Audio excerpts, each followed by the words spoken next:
Now, small business has been called the backbone of the economy, a creator of jobs and a driver of growth. They call them SMEs in South Africa. The only problem is when you have a small business, it's hard to get hold of big money. Anyone who has run one, including me, will tell you so. Now, a wholesale finance company called Khula is trying to fill this gap by becoming a retail financier. Now, we are now joined by Malose Kekana, Chairperson of Khula Enterprise Finance, the very company that's trying to do so. Good evening. Thank you very much for coming on the program. Good evening, Chris. What can your company, now you're changing over from wholesale finance, what can your company do for small businesses that's not being done already?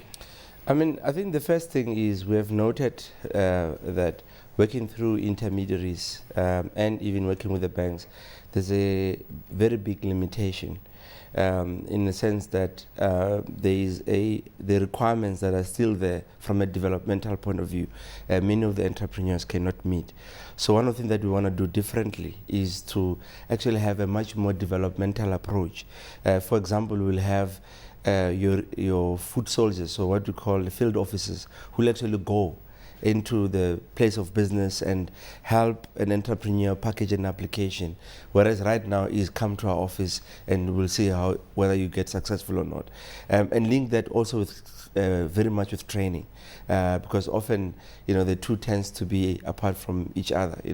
It's either there's one institution offering training or there's one offering finance. So we want to blend those kind of things.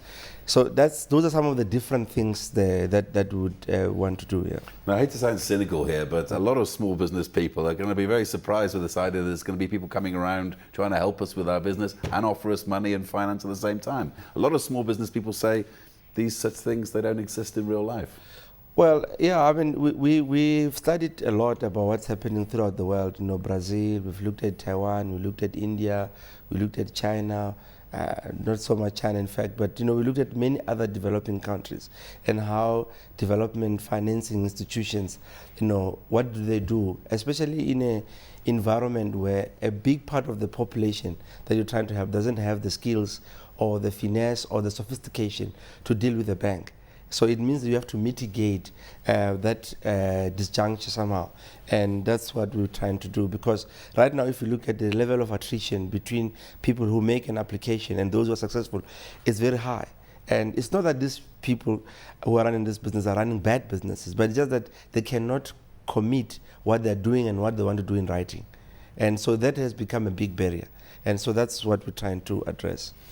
Frank, just to bring you in here as an economist, what do you think of Khula's attempt here to turn from being a wholesale financier to... Well, I think it's definitely very necessary. Some figures I looked up beforehand, the 1.5 million small, medium enterprises in the economy. They employ just under half the labor force.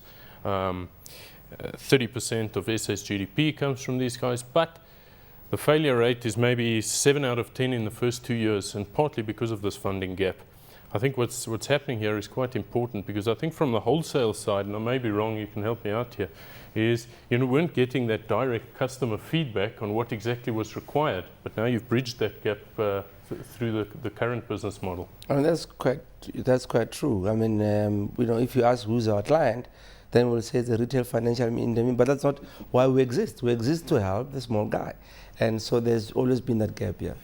Now, Malose, I think what you're doing is very laudable. You're trying to help people, train people, and give them advice. But if I can say to you that if you said to small business people, we'll give you long loans at a very low interest rate, you'll be killed in the rush. You won't have to go to people at all. Yeah, look, we're not going to distort the true way of pricing risk, or we're not going to distort that. All that what we're trying to address here, is the market gap, in the sense that people who apply for loans between 50 and 250,000 really struggle. Too small to go to an IDC, NEF, or for that matter even a bank, unless it's a revolving credit. So we're trying to close that gap. Secondly, is we're promoting access by all the regional offices we have, converting them into a branch and opening more. And one of the things that we also have done today, we had a meeting with all the chambers where we're saying the solution for finance is not only going to come from us as Khula, but how about if we create a cooperative bank, for example, where your members also put money to help yourselves. So these are some of the things that we'll be doing as part of this direct lending model. But surely in these difficult economic times, you're taking in a lot of risk here, because everyone knows that so many, as you said, small businesses fail. Sometimes you lose your money, not be able to get your money back. Yeah, I mean, the biggest casualty, one of the biggest casualties, as he was saying, if you look at the rate of liquidations and so on, it's definitely affected small business, very much affected by high increases in petrol and food, etc.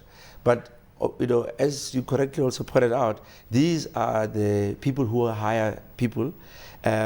Our economic growth, from a job creation point of view, is not going to come from big businesses. It's going to come from these guys. So we are there to correct a market failure. And my view is that no matter how difficult it is, we have to try to help them. I mean, I think the expression you used earlier in the interview, you said foot soldiers of the economy. I think small businesses are very much so. As an economist, don't you think that the small business, particularly in South Africa, are sort of the forgotten people who stand there and suffer while the economy turns down? Absolutely. I think exactly what has come out in this interview, the lack of access. And the other thing is the lack of knowledge. So if I gave somebody 20,000 rands to run whatever enterprise, how do I manage it? How do I make it stretch over the month or whatever it is, the term I've borrowed that money? And I think that's where an important component of this business model is coming through with the support side. And most studies in the SME market have said that's where the lack is. Even if you can get the funds during good times, that support has been lacking, and that has contributed to failures. Yeah, I mean, the other thing, what the most of the chambers are saying today is that, and which is my feeling, is that over the last 16 years, SME or SME development has fallen way behind black economic empowerment. If you look at the social impact of BE transactions, maybe over 200 billion that have been done, the social impact is tiny-weeny compared to what SMEs can generate. And one of the things is that if we just put 10%, if we did 200 billion rand worth of transactions over the last, if we just put 10% of that money in SME development, the rate of growth and jobs that will create, it will be outstanding. So I think there's a missed opportunity by not taking SMEs seriously. So before we close, Mr. Kekana, can I ask you a crunch question? Yeah. I mean, I do a program at CNBC Africa about entrepreneurs, and I've interviewed some people with some fantastic ideas that made money, they were ahead of their time, they were brilliant. Every time before we start the interview, that people will say to me, I was turned down by these people for finance, I was turned down by these people.